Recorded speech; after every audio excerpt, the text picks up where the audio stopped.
বন্ধুরা, আজকে আমরা গিয়েছিলাম মিরপুর হাটে। সেখানে গিয়ে আমার বন্ধু হারুন কি নিয়ে এসেছে দেখেন। এই যে দেখতে থাকুন, এই যে মিরপুর থানার ঐতিহাসিক যে জিলাপির খাবার, সেই জিলাপি যার কথা না বললেই না। এই যে এই যে জিলাপির যেরকম পেঁয়াজ দেখছেন, এর ভিতরে প্রচুর পেঁয়াজ। একে আজ আমরা দুজনে মিলে খেয়ে দিয়ে করবো শেষ, ঠিক আছে? ওরে বাপ রে বাপ! আর এই জিলাপির জন্যে চলে এসেছি ভেড়ামারা থেকে। অবশ্যই শুধু জিলাপির উদ্দেশ্যে না, অনেক বাজার করেছি, যে কোনো আপনাদের অবশ্যই অন্য অন্য রিল ভিডিও অবশ্যই দিয়েছি, আস্তে আস্তে দেখতে পারবেন, ঠিক আছে? কিন্তু জিলাপি কিনেছি দুজনের জন্য 2 প্যাকেট, আপাতত একটা প্যাকেট খুলেছি।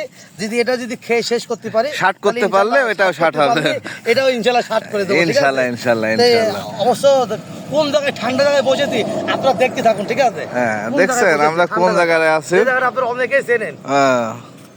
এটা সেই মিরপুর ছোট শেখ, যাকে অনেক লোকে চেনে, ঠিক আছে? তাহলে আমরা শুরু করে দিই। ওকে, আপনাদের দাওয়াত থাকলে অবশ্যই ইনশাআল্লাহ আপনারা ইনশাল্লাহ খাতে আসবেন। ইস্তা তো চিনাই দিলাম, ঠিক আছে? চলে আসেন ইনশাআল্লাহ। তো খুব অল্প টাইমে তুমি লোক তো দিয়েছে না, এর কারণ সারি দেবো একেবারে কষা শুরু করে।